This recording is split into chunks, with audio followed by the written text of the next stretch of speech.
केंद्र सरकार, खास करके मोदी सरकार ने जो पैकेज दिया है 20 लाख करोड़ रुपए का, उसमें चिदम्बरम जी का जो पूर्व वित्त मंत्री हैं और बंगाल के मुख्यमंत्री ममता बनर्जी जी का बयान आया है कि यह नाकाफ़ी है। ममता जी ने कहा है कि राज्यों के लिए इसमें कुछ नहीं है और चिदम्बरम जी ने कहा है कि मध्यम वर्ग के लिए और मजदूरों के लिए इसमें कुछ नहीं है। आइए दोनों बातों को समझते हैं कि वास्तव में सच्चाई क्या है और वे दोनों जो बोल रहे हैं उसमें कितना तथ्य है। पहली बात, कल के प्रेस कॉन्फ्रेंस में निर्मला सीतारमण जी ने कहा है कि लघु, सूक्ष्म और मध्यम उद्योगों को आगे बढ़ाने के लिए उनको पैकेज दिया जाएगा। 6 लाख करोड़ का कल घोषणा हुआ है, जिससे कि मध्यम, सूक्ष्म और लघु उद्योग आगे बढ़े। अब आप सीधी बात समझिए, जब उद्योग आगे बढ़ेगा तो उसमें लेबर काम करने के लिए चाहिए, उसमें मध्यम वर्ग के लोग काम करने के लिए चाहिए। तो उद्योग जो जो आगे बढ़ेगा, मजदूर भी आगे बढ़ेगा, उसमें जो मध्यम आकार के स्टाफ हैं वो भी आगे बढ़ेगा। होता क्या है, भारत में मुफ्तखोरी की एक बहुत बड़ी बीमारी है। आपने देखा होगा विभिन्न राज्यों में जो सरकारी सहायता आती है वो ऊपर ऊपर के आदमी खा जाते हैं, नीचे पहुंचने नहीं देना चाहते। सरकार ने इस बार बहुत अच्छा किया है कि सीधे उद्योग को पैकेज दिया है कि उद्योग आगे बढ़े, उसमें स्वाभाविक रूप से उसमें काम करने वाले अपने आप आगे बढ़ेंगे। इसे एक उदाहरण से आप समझिए। पहले भारत के पास गेहूं नहीं था, गेहूं का एक उदाहरण है, बहुत चीज़ नहीं था तो अमेरिका से लेता था और अमेरिका से जो भी अनाज हम मांगते थे, जो भी चीज़ मांगते थे वो अमेरिका देता था, इसके अलावा कुछ नहीं करता था। इसके बाद हमारी दोस्ती रूस से हुई। तो एक एग्जाम्पल से मैं देना चाहता हूँ कि रूस ने कहा कि आपको मछली चाहिए, हम मछली भी देंगे और साथ ही आपके देश में तालाब खोद देंगे, जिससे कि आगे से मछली आप खुद पैदा कीजिए। तो केंद्र सरकार का जो यह पैकेज है, यह तालाब खोदने वाली पैकेज है, सिर्फ मछली खाने वाली पैकेज नहीं है। मछली तो खा जाइएगा, फिर कहाँ से आएगी?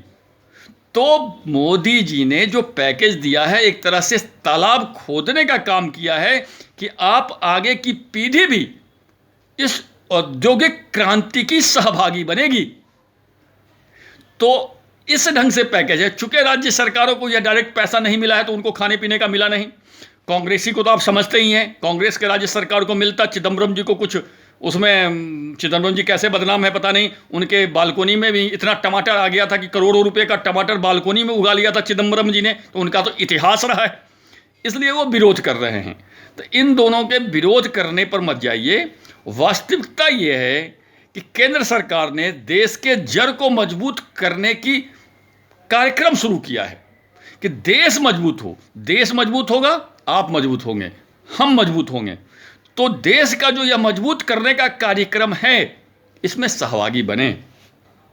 जहां तक मजदूरों की बात है, 400 ट्रेनें श्रमिक एक्सप्रेस चल रही है, 15 जोड़ी स्पेशल ट्रेनें चल रही है। आप कह सकते हैं फिर भी मजदूर रोड सड़क पे है। बिल्कुल है, हम मानते हैं, बिल्कुल मजदूर सड़क पे है।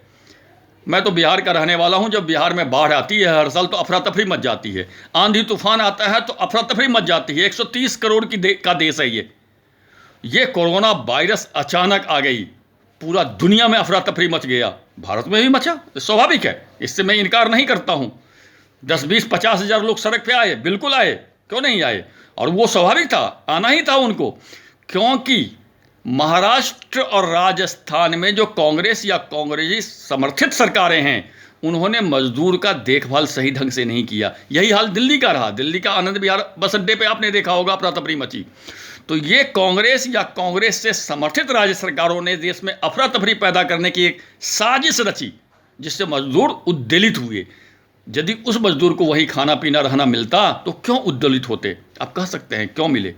एक बात बताइए, महाराष्ट्र में या राजस्थान में या दिल्ली में, बिहार या पूर्वी उत्तर प्रदेश के जो मजदूर 10 साल 15 साल सेवा किया है, आज आफत की घड़ी आ गई है क्या हमें उस सेवा के बदले में आप महीना 2 महीना खिला नहीं सकते हैं? आपके राज्य को बनाने के लिए हमने योगदान दिया है, खून पसीना लगाया है। इस आफत में 1, 2, 3 महीना महाराष्ट्र की सरकारें, राजस्थान की सरकारें, दिल्ली की सरकारें उन मजदूरों की सेवा नहीं कर सकती जो मजदूर जिंदगी भर आपकी राज्य की सेवा किया है। ये शर्मनाक स्थिति है। तो कुल मिला के यह पैकेज जो है ऐतिहासिक पैकेज है। यह देश इतना मजबूत होगा कि आने वाले 2, 4, 5 साल में देखिएगा बेरोजगारी की समस्या दूर हो जाएगी। बेरोजगारी की समस्या इसलिए दूर हो जाएगी कि आपने देखा है कि चाइना से फैक्ट्री आना चाहता है, चाइना की फैक्ट्री बंद होकर के भारत में लगाना चाहता है। और जब वो फैक्ट्रियां भारत में लगेगी तो मजदूर की डिमांड होगी। जब मजदूर का डिमांड होगा तो मजदूर का तनख्वाह बढ़ेगा, सैलरी बढ़ेगा, तो मजदूर हमेशा फायदा में रहेगा। लेकिन कुछ वामपंथी गिरोह उसका भी विरोध करेंगे कि किसी तरह चाइना की फैक्ट्री इंडिया में ना आए, भारत में ना आए। इससे भी सावधान रहने की हमें ज़रूरत है। और हम धन्यवाद देते हैं प्रधानमंत्री नरेंद्र मोदी जी को, केंद्र सरकार जी को, कि इतना अच्छा उन्होंने पैकेज दिया है जिससे हमारे देश को मजबूती प्रदान होगी। धन्यवाद।